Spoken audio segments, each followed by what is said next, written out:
संजीव खन्ना ने कोई भी ऐसा महत्वपूर्ण विषय छूने की कोशिश नहीं की जिससे काजल की कोठरी में उनके ऊपर दाग लग जाए। संजीव खन्ना न्यायपालिका में जो बदनामी हो रही थी उसे मजबूरी बस बेनकाब करना चाह रहे थे।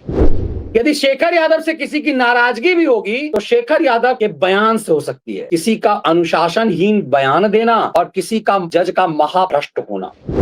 जस्टिस वर्मा अब खुल करके कह रहे हैं कि वो कोई इस्तीफा नहीं देगा, वो पद नहीं छोड़ेगा और वो इसी पद पर बना रहेगा। नमस्कार, कैसे हैं आप?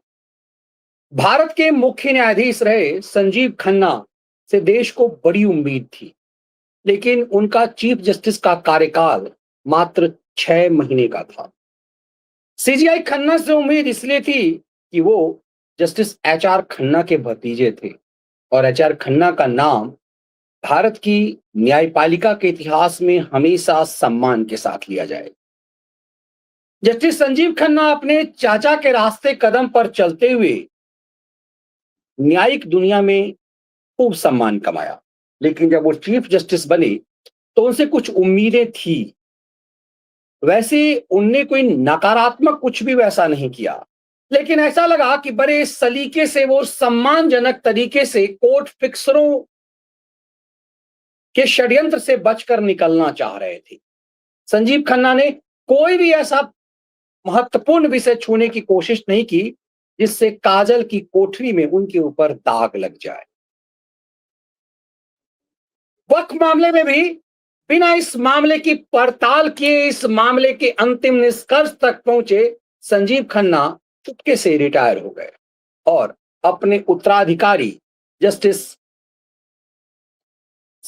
भावी सीजीआई गवई साहब को यह पूरा मामला सौंप कर चले गए। जस्टिस संजीव खन्ना संभवतः ये सोच रहे होंगे कि कोर्ट फिक्सरों ने मोदी काल में किसी सीजीआई को छोड़ा नहीं है। जस्टिस चंद्रचूड़ को झाड़ पे चढ़ाया, लेकिन आखिर तक जब जस्टिस चंद्रचूड़ से भी उनके सपने साकार नहीं हुए तो जस्टिस चंद्रचूड़ को भी जलालत की खाई में ढकेल ही दिया। चंद्रचूड़ कहीं के नहीं रहे, ना इधर के ना उधर के। वो 2 साल तक सीजीआई रहे और उसे भारत द्रोहियों ने सीजीआई चंद्रचूड़ से इतनी उम्मीद पाल ली कि वो उम्मीद पाले बैठे थे कि नरेंद्र मोदी को सत्ता से बाहर यदि जनता की ताकत से वो नहीं कर पाएंगे तो सुप्रीम कोर्ट से कर लेंगे, क्योंकि 2 साल तक उनके मन मुताबिक एक सीजीआई होगा, उसी के दौरान चुनाव भी होगा। ऐसे समय में सीजीआई चंद्रचूड़ से ऐसी जलालत करवा जाएंगे कि सीजीआई चंद्रचूड़ नरेंद्र मोदी को अपमानित कर देंगे, उनकी साख खराब हो जाएगी और वो सत्ता से बाहर हो जाएंगे। लेकिन चंद्रचूड़ ने जाते जाते ये कह दिया कि सुप्रीम कोर्ट विपक्ष की भूमिका नहीं निभा सकता। उसके बाद कोर्ट फिक्सर समेत भारत द्रोही पूरा गैंग उनकी मजम्मत करने लगे, जो उन्हें झाड़ पर चढ़ाए हुए थे। उन सब ने तिस्ता सी तलवारों को बेल करवा ली, राहुल गांधी को अपराध मुक्त करवा लिया। एकदम से लीक से हटकर ये फैसले थे। सब कुछ चंद्रचूड़ से मन मुताबिक पा लिया, लेकिन अंत में चंद्रचूड़ को भी दागदार बना दिया। मोदी काल में कोई ऐसा चीफ जस्टिस नहीं बचा संभवतः जो दागदार अपमानित नहीं हुआ। जस्टिस दीपक वर्मा पर महाभियोग की तैयारी हुई सिर्फ इसलिए क्योंकि वो राम मंदिर मामले की सुनना चाहते थे। जस्टिस दीपक मिश्रा में इन कोर्ट फिक्सरों के शिकार हुए तब के नंबर 3 के जज जस्टिस BR गवई, जिनके बारे में जस्टिस रंजन गोगोई, जिनके बारे में कहा जाता था कि उनके पिता कांग्रेस कोटे से थे, वो कांग्रेसी विचारधारा के हैं, उनसे भी बड़ी उम्मीद पाली गई।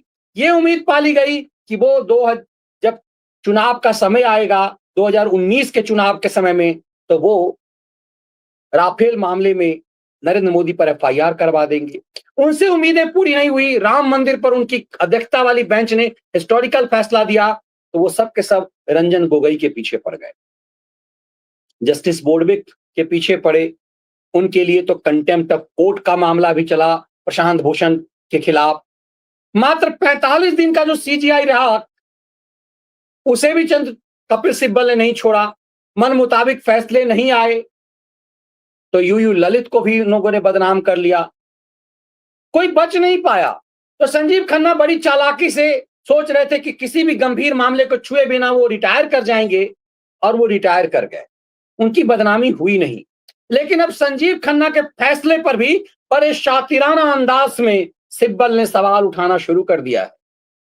जस्टिस संजीव खन्ना न्यायपालिका में जो बदनामी हो रही थी उसे मजबूरी बस बेनकाब करना चाह रहे थे। वो मजबूर हो चुके थे बेनकाब करने के लिए, हिम्मत वो भी जुटा नहीं पाए।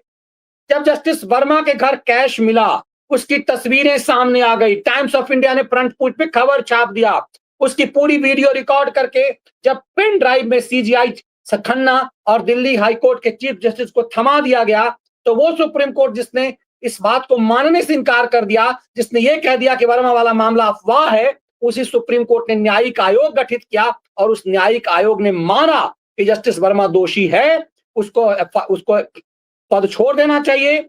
लेकिन जस्टिस वर्मा ने पद नहीं छोड़ा। अब सिब्बल ने सवाल उठा दिया कि जस्टिस सीजीआई, उस समय के सीजीआई संजीव खन्ना ने जस्टिस वर्मा के लिए जांच आयोग क्यों बैठाया। सिब्बल अब नया सेटिंग कर रहे हैं। दरअसल भ्रष्ट बेईमान जजों के लिए कपिल सिब्बल फिर से एक छतरी बनकर आ गए हैं, और भ्रष्ट और बेईमान जजों को लगता है कि सिब्बल ही है उन्हें लूटने बेईमानी करने की आजादी दिलवाएगा, और सिब्बल ही है जो उसे बचा जाएगा।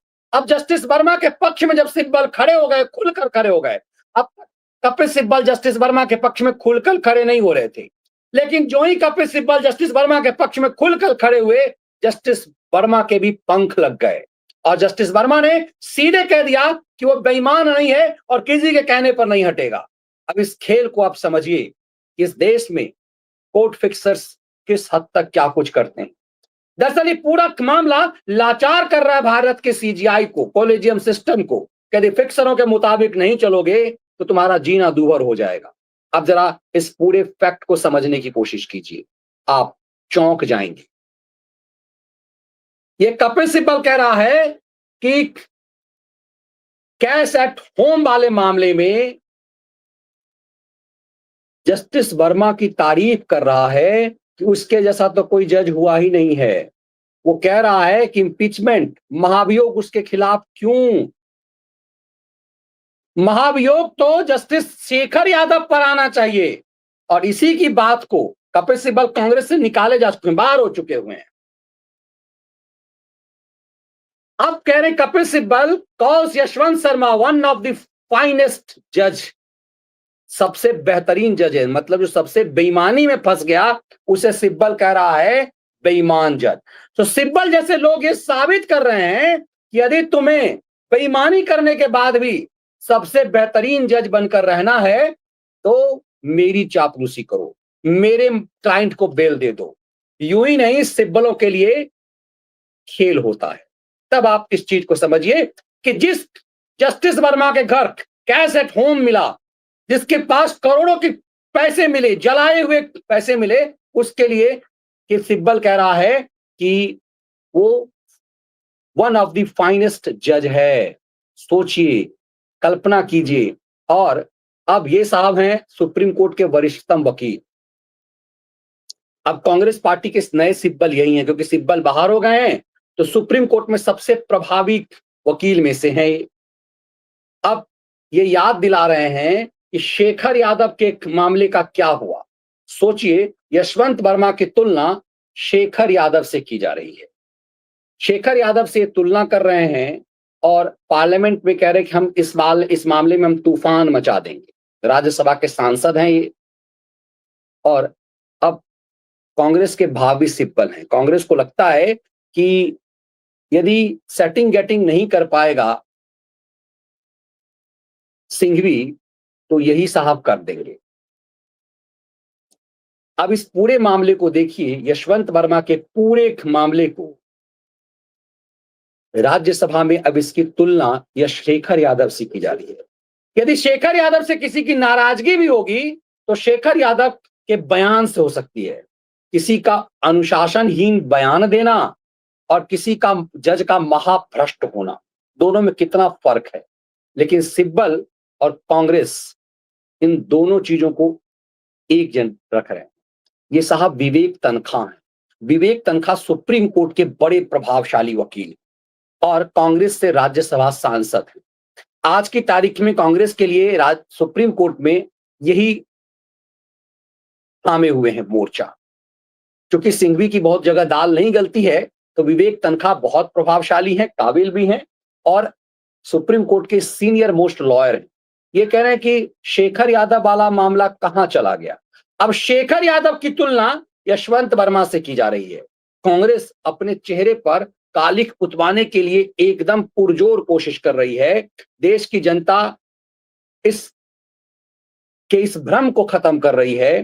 भ्रम जो कांग्रेस भ्रष्टाचार की वजह से इस देश दुनिया में बाहर हो गई, वो फिर से बेईमानी के आरोप में फंसे यशवंत वर्मा के साथ हो गया। और ये मैं नहीं कह रहा, जरा देखिए यशवंत वर्मा पर सुप्रीम कोर्ट की बनाई गई कमेटी ने क्या कहा। यशवंत वर्मा के लिए कहा, न्यायमूर्ति यशवंत वर्मा को सुप्रीम कोर्ट की समिति ने दोषी ठहराया। सुप्रीम कोर्ट की एक समिति बनी थी 3 जजों की, 2 हाईकोर्ट के पूर्व जज और 1 हाईकोर्ट के जज। इन तीनों जजों की कमेटी ने जांच किया और पाया कि यशवंत वर्मा के घर कैश मिले थे, बहुत बड़ी मात्रा में कैश थे, वो जलाए जा रहे थे। किसके थे, कहां से थे, ये पता नहीं चल पाया। दिल्ली स्थित सरकारी आवास में बेहिसाब नकदी मिलने के बाद न्यायमूर्ति यशवंत वर्मा मामले की जांच करी। सुप्रीम कोर्ट की 3 सदस्य समिति ने, आंतरिक समिति ने उनको दोषी ठहराया। मतलब सुप्रीम कोर्ट की कमेटी ने यशवंत वर्मा को दोषी ठहरा दिया। यशवंत वर्मा की जगह पर यदि जस्ट हाईकोर्ट के जज के जगह पे कोई सामान्य आदमी होता तो जेल में होता। लेकिन चूंकि जजों ने अपने लिए एक ऐसा कवर बना रखा है कि वो गैंग रेप करेगा, वो मर्डर कर देगा, तब भी उसके ऊपर एफआईआर नहीं। हद ये देखिए, यशवंत वर्मा नकदी मामले में सुप्रीम कोर्ट ने इन हाउस पैनल की रिपोर्ट, सीजीआई के राष्ट्रपति और पीएम को लिखे पत्र को आरटीआई याचिका खारिज कर दी। मतलब आरटीआई के तहत ये किसी ने मांग किया सुप्रीम कोर्ट से कि आप उसके बारे में दीजिए कि सुप्रीम कोर्ट ने जो प्रधानमंत्री और राष्ट्रपति को चिट्ठी लिखी है यशवंत वर्मा के दोषी ठहराए जाने के मामले में, वो सार्वजनिक किया जाए। सुप्रीम कोर्ट ने कहा ना, हम ये सार्वजनिक नहीं कर सकते, हम ये नहीं देंगे आपको। क्यों भाई? ये देश को जानने का हक नहीं कि हाईकोर्ट का एक जज किस कदर बेईमान था। तो क्या फिर सवाल ये उठता है, जस्टिस वर्मा के घर जो कैश मिले वो कोर्ट फिक्सरों के थे क्या? किसके पैसे थे वो? ये किसे दिए जाने थे? यही सवाल सबसे महत्वपूर्ण है कि जस्टिस वर्मा के घर जो कैश मिले वो किसके थे। लेकिन इस पूरे मामले पर चुप्पी लगाया गया। अब जब कपिल सिब्बल इस मामले में कूद पड़ा है जस्टिस वर्मा के बचाव में, तो जस्टिस वर्मा को नई ताकत मिल गई है। जस्टिस वर्मा अब खुल करके कह रहे हैं कि वो कोई इस्तीफा नहीं देगा, वो पद नहीं छोड़ेगा और वो इसी पद पर बना रहेगा। अन्याय नहीं सहूंगा जस्टिस वर्मा, ये वो जस्टिस वर्मा एकाएक बोलने लगे हैं जिस जस्टिस वर्मा के लिए सुप्रीम कोर्ट द्वारा बनाई गई कमेटी ने माना कि ये दोषी है। Chief justice of India Sanjeev Khanna ने कहा कि आपको पद छोड़ देना चाहिए, आप पद छोड़ दीजिए, स्वतः आप इस्तीफा दे दीजिए। लेकिन ये मानने को तैयार नहीं। अन्याय नहीं सहूंगा जस्टिस वर्मा। हिंदुस्तान के रिपोर्टर, सुप्रीम कोर्ट कवर करने वाले रिपोर्टर प्रभात लिखते हैं कि दिल्ली स्थित सरकारी आवास पर लगी आग बुझाने के दौरान नकदी मिलने के मामले में जस्टिस यशवंत वर्मा ने पद से इस्तीफा देने से इनकार कर दिया है और कहा था कि न्याय के आगे झुकने को तैयार नहीं हूं। दरअसल नकदी मामले में 3 जजों की कमेटी ने दोषी पाए जाने के बाद देश के तत्कालीन मुख्य न्यायाधीश जस्टिस संजीव खन्ना ने 4 मई को जस्टिस वर्मा को 48 घंटे के भीतर पद से इस्तीफा देने को या स्वैच्छिक सेवानिवृत्ति के लिए कहा था। का इस्तीफा दे दो या स्वैच्छिक सेवानिवृत्ति ले लो। लेकिन जस्टिस वर्मा ने 6 मई को तत्कालीन सीजीआई को लिखे पत्र में स्वैच्छिक सेवानिवृत्ति से सीधे इनकार कर दिया है। इनके घर जली हुई नोट मिले। तब सोचिए, जिस chief justice of India Sanjeev Khanna ने यह माना कि यशवंत वर्मा दोषी है, जिस सीजीआई ने माना कि यशवंत वर्मा के खिलाफ जो कमेटी बनाई वो कमेटी मान रहा है कि यशवंत वर्मा के घर करोड़ों के कैश मिले थे। अब सुप्रीम कोर्ट के पास प्रेशर ये था कि जुडिशियरी की साख बचाने के लिए यशवंत वर्मा इस्तीफा दे दें। सीजीआई यदि चाहते जस्टिस खन्ना तो इनके ऊपर एफआईआर का आदेश दे सकते थे, क्योंकि ये अधिकार सिर्फ भारत के कानून में चीफ जस्टिस ऑफ इंडिया को है कि किसी भी हाईकोर्ट के जज को इस्तीफा देने को कहे। लेकिन संजीव खन्ना अपनी साख बचाने के चक्कर में इन्हें इस्तीफा नहीं दिया। इनसे एक लेटर लिखा कि आप इस्तीफा दे दीजिए या स्वैच्छिक सेवानिवृत्ति ले लीजिए। लेकिन वर्मा ने कहा हम ये कुछ भी नहीं करेंगे, क्योंकि वर्मा को पता है कि यदि इस्तीफा दिया तो गिरफ्तार भी हो सकते हैं। अब ऐसे जज इनके खिलाफ जांच रिपोर्ट में साबित हो गया कि ये दोषी हैं, इसके साथ कपिल सिब्बल खड़े हो गए हैं। सिब्बल ऐसे ऐसे वकीलों के साथ ही, जजों के साथ ही खड़े हो जाते हैं। इसीलिए रिटायरमेंट के बाद पूर्व सीजीआई जस्टिस रंजन गोगोई ने कहा था कि सुप्रीम कोर्ट कोर्ट फिक्सरों के दबाव में है। तब आपको समझ में आएगा कि क्यों ऐसा है कि भारत के न्यायाधीश कई बार ऐसे ऐसे फैसले देते हैं और सिब्बलों को इतनी बड़ी राहत मिलती है। ये आज तक सब समझ से परे है कि तीस्ता सी तलवार के वकील कपिल सिब्बल के दबाव में या कपिल सिब्बल की अर्जी में ऐसी क्या ताकत थी कि सुप्रीम कोर्ट में गर्मी की छुट्टी चल रही थी, 2 दिन बाद छुट्टी खत्म होनी चाहिए थी, शनिवार के रात पर कपिल सिब्बल की अर्जी पर तब के सीजीआई चंद्रचूड़ ने स्पेशल बेंच बना दिया और तीस्ता सी तलवार के लिए रात के 8 बजे बेंच बनी। 2 जजों की बेंच के आपस में टकराहट हुई, फिर 1 घंटे के अंदर 3 जजों की बेंच बनी और तीस्ता सी तलवार को राहत मिला। इतिहास में ऐसा कभी नहीं। तब समझ में आता है कि सिब्बलों के प्रेशर में किसी चंद्रचूड़ को क्यों बेंच बनाना पड़ता है किसी सीजीआई को, और फिर सिब्बल के मन मुताबिक फैसले कैसे होते हैं। फिर सिंघवियों के मन मुताबिक फैसले क्यों होते हैं कि राहुल गांधी को सजायाफ्ता अपराधी हुए, राहुल गांधी, उनकी संसद की सदस्यता चली गई, लेकिन सुप्रीम कोर्ट ने उन्हें ना सिर्फ उनके सजा पर रोक लगाई, दोष सिद्धि पर भी रोक लगा दी। इस देश को समझना चाहिए। अब यह समझना जरूरी है कि यशवंत वर्मा के घर सब कुछ वीडियो रिकॉर्डेड है, उसके घर में पैसे मिले, लेकिन यशवंत वर्मा एकदम अब अडिग हो गए हैं। उन्हें लग गया है कि उन्हें सिब्बलों का सहारा मिल गया है, और इसी वजह से अब ये कपिल सिब्बल संजीव खन्ना पर सवाल उठा रहे हैं कि संजीव खन्ना ने ऑर्डर क्यों दिया। मतलब हर सीजीआई को डराया जा रहा है कि तुमने यदि कोई नैतिक काम किया तो तुम्हें हम चरित्र हनन करेंगे तुम्हारा, और तुम्हें ऐसी काल कोठरी में ढकेल देंगे कि बर्बाद हो जाओगे।